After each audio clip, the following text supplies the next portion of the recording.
Agora pela manhã eu gostaria de falar a respeito de como ter paz no coração, que eu entendo é um desejo de todos nós.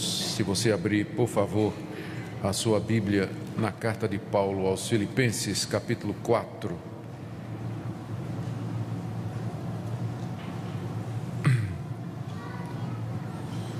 Nós vamos ler do verso 1 até o verso 9. O apóstolo Paulo ensina aos irmãos da igreja de Filipos a como viver em paz, como ter paz. Portanto, meus irmãos amados e muito saudosos, minha alegria e coroa, sim, amados, permanecei deste modo firmes no Senhor. Rogo a Evódia e rogo a Sintique, pensem concordemente no Senhor. A ti, fiel companheiro de jugo, também peço que as auxilies, pois juntas se esforçaram comigo no Evangelho, também com Clemente e com os demais cooperadores meus, cujos nomes se encontram no livro da vida. Alegrai-vos sempre no Senhor. Outra vez digo, alegrai-vos. Seja a vossa moderação conhecida de todos os homens. Perto está o Senhor. Não andeis ansiosos de coisa alguma. Em tudo, porém, sejam conhecidas diante de Deus as vossas petições, pela oração e pela súplica com ações de graças. E a paz de Deus, que excede todo o entendimento, guardará o vosso coração e a vossa mente em Cristo Jesus. Finalmente, irmãos, tudo que é verdadeiro, tudo que é respeitável, tudo que é justo, tudo que é puro, tudo que é amável, tudo que é de boa fama, se alguma virtude há e se algum louvor existe, seja isso que ocupe o vosso pensamento. O que também aprendestes e recebestes e ouvistes e vistes em mim, isso praticai, e o Deus da paz será convosco. Paulo escreveu estas palavras quando estava preso em Roma e tinha recebido uma visita de Epáfras, representando a igreja de Filipos, trazendo uma oferta para ele e informações a respeito da igreja. Essa carta é considerada um recibo de Paulo para a igreja, dizendo: eu recebi a oferta, muito obrigado. E ele aproveita para orientar a igreja em diversos assuntos que lhe foram trazidos por Epáfras. E, sem dúvida, uma das questões nas quais a igreja de Filipos precisava de orientação era como enfrentar a ansiedade, a angústia. Nós devemos lembrar que naquela época os cristãos tinham problemas similares aos nossos. Tinham problema de doença, de enfermidade, de dor, contrariedade. As coisas nem sempre caminhavam da forma como eles queriam. A busca pela paz interior e pela tranquilidade era uma busca deles, como também é a nossa. Eles tinham, contudo, um agravante, que eram as constantes perseguições e o assédio pendente da polícia local e acusações dos judeus e mais tarde dos romanos de que eles adoravam um outro rei ou serviam a um outro senhor que não a César. Portanto, a busca por viver em paz no meio de um ambiente cuja pressão era tão grande marcava os cristãos do primeiro século. Não é sem razão que boa parte dos livros do Novo Testamento eles tratam dessa questão. Como viver em paz, como vencer a ansiedade, como ter descanso nesse mundo cheio de sofrimento, de dor e de contrariedade. Aqui no capítulo 4, o apóstolo Paulo se encaminha para o final da carta, trazendo algumas orientações práticas. Ele pede unidade entre duas irmãs que aparentemente não se bicavam, não é? Está aí, verso 2, Evódia e Sintique, Paulo faz um apelo para que elas pensem concordemente no Senhor. Depois ele também ele traz uma palavra, a Epáfras, o companheiro de jugo, pede que auxilie aquelas irmãs a andarem juntas. No verso 4, ele pede que eles vivam sempre alegres, se alegrem sempre no Senhor, sejam moderados, no verso 5, e a partir do verso 6, ele traz 3 orientações sobre como não viver ansioso e experimentar a paz de Deus no coração. A primeira é orar. orar. Verso 6: não andeis ansiosos de coisa alguma. Em tudo, porém, sejam conhecidas diante de Deus as vossas petições, pela oração e pela súplica com ações de graças. E a paz de Deus, que excede todo entendimento, guardará o vosso coração e a vossa mente em Cristo Jesus. Ele se dirige para os irmãos e proíbe que eles andem ansiosos. Não andeis ansiosos de coisa alguma. A ansiedade em si, ela não é pecado, mas o viver ansioso talvez seja. Há uma ansiedade que é resultado de problemas físicos, de constituição. Tem gente que tem uma índole ansiosa, tem gente que precisa de fato de orientação médica por causa da ansiedade. Mas boa parte da nossa ansiedade tem um fundo espiritual. É falta de confiança em Deus. É falta de descansar em Deus e deixar o futuro na mão de Deus. Por isso Paulo trata a ansiedade, como estou dizendo, não é toda ansiedade e não é sempre, mas Paulo trata o viver ansioso como sendo, ele não usa a palavra pecado, mas é que está no imperativo aqui na língua grega. Quando ele diz não andeis ansiosos, ele está dando uma ordem. Significa que se nós vivermos ansiosos, nós estamos desobedecendo a palavra de Deus e, portanto, isso é pecado. Então, viver ansioso, além de ser ruim para todo mundo que está ao nosso redor, não é bom viver com gente que vive ansiosa, não é? A pessoa fica irritadiça, abatida, pavio curto, diz coisas e toma decisões precipitadas, não dorme de noite. Além do sofrimento que ela tem, ela traz problemas também, sofrimento para outros. Então, a orientação da Bíblia é: não vivam ansiosos. E não vivam ansiosos, diz aqui, de coisa alguma. Eu creio que Paulo disse isso porque pessoas há que procuram se justificar dizendo: mas pastor, meu caso é muito grave, a minha situação é diferente, o que eu estou enfrentando é algo muito grande. Talvez por isso Paulo já colocou aqui: não vivam ansiosos de coisa alguma. Não há nada que justifique o cristão viver ansioso se a razão e a causa da ansiedade é espiritual, se é falta de confiança em Deus, falta de repouso nas palavras e nas promessas de Deus.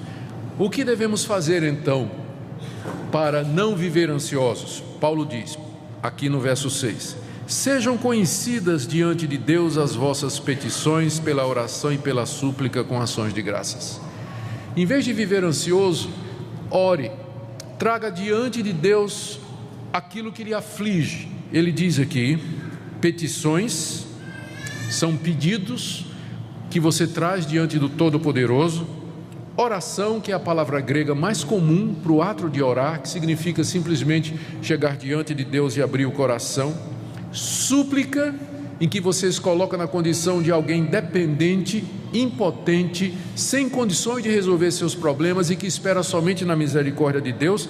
E ações de graças, o nome já está dizendo, antecipadamente agradecendo a Deus que Ele lhe escuta e que Ele está pronto a fazer isso. Boa parte da nossa ansiedade é porque nós não oramos, nós não levamos diante de Deus, não gastamos tempo diante de Deus, colocando aos pés da cruz aquilo que nos aflige, o futuro, os filhos, os negócios, a saúde e qualquer outra coisa que ameaça tirar a nossa paz. Então, primeira orientação de Paulo: para não vivermos ansiosos, ore, busque a Deus, gaste tempo com Ele, faça conhecida diante de Deus. Não é que Deus não conheça, mas Ele quer que você venha para Ele e diga o que é que lhe aflige. Segunda orientação, a promessa, aliás, ainda dentro do primeiro ponto, olha a promessa que ele faz no verso 7: e a paz de Deus, que excede todo entendimento, guardará o vosso coração e a vossa mente em Cristo Jesus.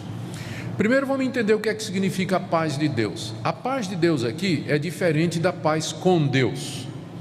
A paz com Deus, ela não é resultado da minha oração, é o resultado de que Deus não está mais em guerra comigo. Justificados pela fé, temos paz com Deus. Paz com Deus é o estado de justificação, em que Deus não me considera mais culpado Ele já justificou-me de todos os meus pecados, Ele me considera justo em Cristo Jesus. Deus não está em guerra comigo, não é uma questão de sentimento. O meu coração pode estar muito aflito, mas eu não perco a paz com Deus. Meu relacionamento com Ele é de paz.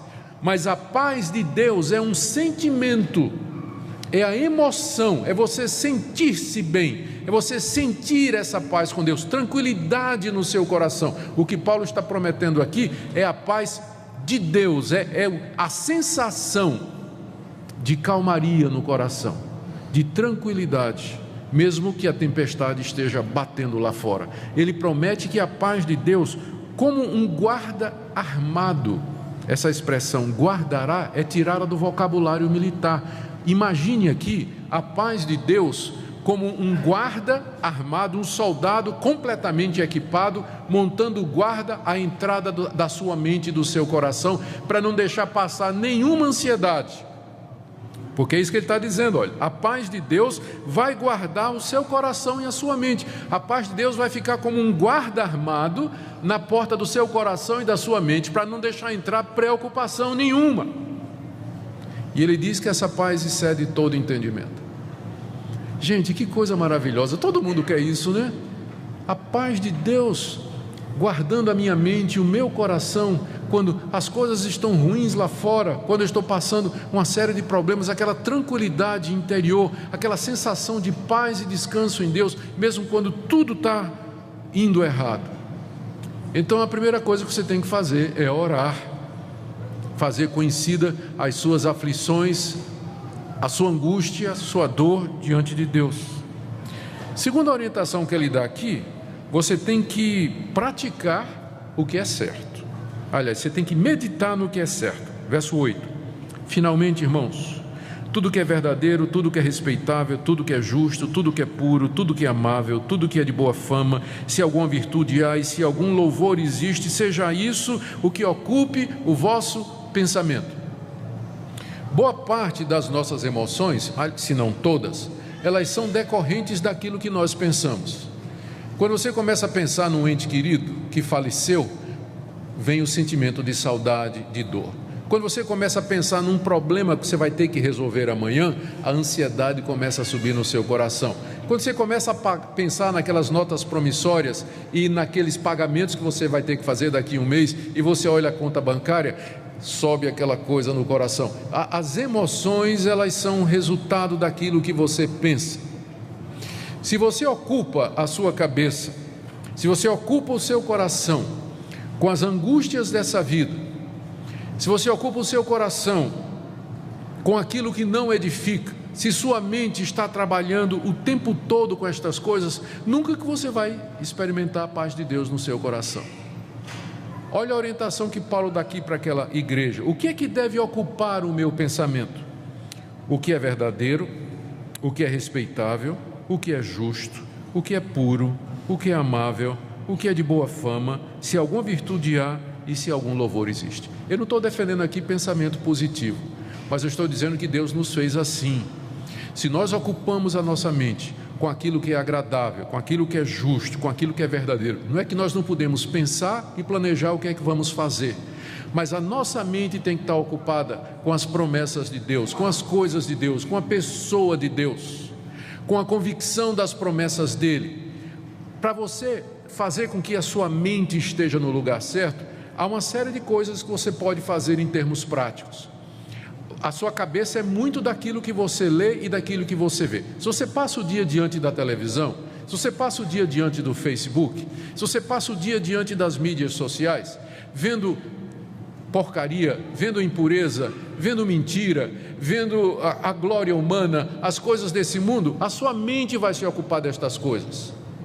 Mas se você coloca na sua cabeça a palavra de Deus, leitura de bons livros, ouvir coisas boas, boas pregações, se você alimenta a sua mente com aquilo que vem de Deus, a paz de Deus vai encher o seu coração. Mas se você passa o dia enchendo a sua mente com aquilo que não edifica, aquilo que não contribui, com aquilo que é contrário à palavra de Deus, não é à toa que você vive angustiado.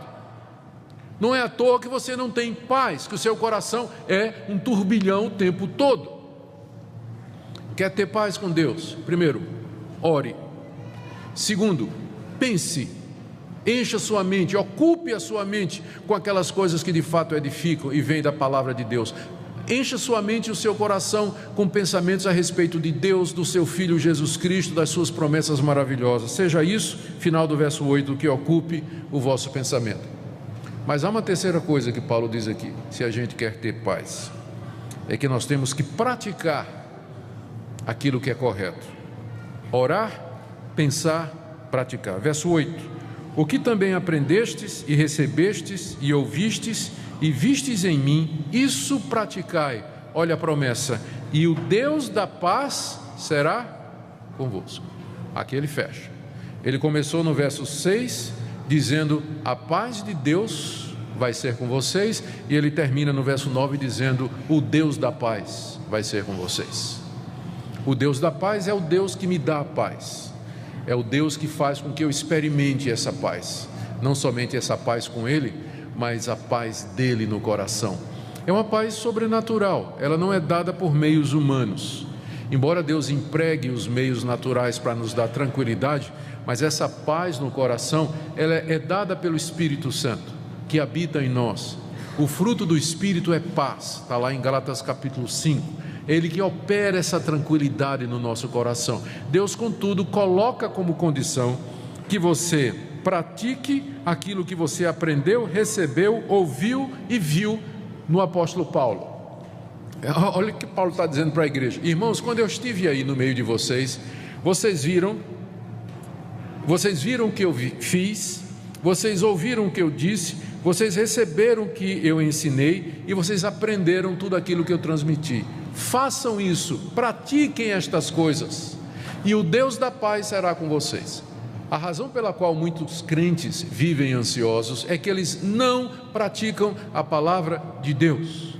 Eles sabem de cor e salteado o beabá evangélico, mas eles não colocam em prática. Eles sabem que determinadas coisas não devem ser feitas, fazem a si mesmo. Sabem que algumas coisas precisam ser feitas, por exemplo, perdoar, esquecer, dar a segunda face, amar ao próximo como a si mesmo, amar a sua esposa como você ama a si mesmo, se submeter ao seu marido como você se submete a Cristo, ser obediente às autoridades superiores.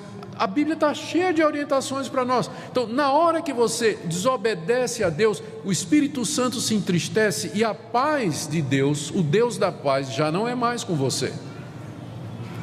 Se nós queremos viver em paz, temos que orar, encher a cabeça com aquilo que vem de Deus e praticar a palavra de Deus, e aí você vai andar em paz. Agora, você não pode esperar viver em paz se você não gasta tempo em oração, se você não enche a sua mente com aquilo que edifica, com a palavra de Deus e com as promessas de Deus, e você não vive de acordo com o Evangelho. A única coisa que vale dar paz é Rivotril mesmo. Não tem outra coisa, vai ter que morrer no Rivotril. Porque a paz que vem, não estou dizendo que está errado, não é? Como eu disse, há casos em que a pessoa precisa de ajuda médica. Mas eu tenho para mim que tem muito cristão que está tomando isso, ou está usando outros recursos, simplesmente porque eles não aprenderam a ter a paz de Deus através dos meios bíblicos, daquilo que Deus está ensinando. Porque se a gente orar, se a gente meditar nas coisas de Deus e se a gente andar de acordo com Deus, a promessa é muito clara: o Deus da paz será conosco, a paz de Deus vai encher o nosso coração, é uma paz que excede todo entendimento. Como é que está você nessa manhã? Como é que tem sido a sua vida como cristão? A paz de Deus no coração, embora seja um sentimento e é um pouco subjetivo, mas ele acaba funcionando como um bom indicador da saúde espiritual das pessoas e do relacionamento delas com Deus. Nós deveríamos ser honestos e sinceros e perguntar a Deus: por que é que a gente não consegue viver em paz? Por que é que a gente vive num constante estado de ansiedade? Num constante estado de ansiedade. A palavra de Deus nos ensina que Deus, Ele está disposto a nos fazer experimentar aqui e agora o shalom, a paz que Ele prometeu ao seu povo. Queira Deus, nessa manhã, nos instruir, irmãos, e conduzir o nosso coração e a nossa mente à pessoa de Cristo, o príncipe da paz, e que em comunhão com Ele nós possamos desfrutar essa paz no meio de todas as nossas angústias e ansiedades. Amém.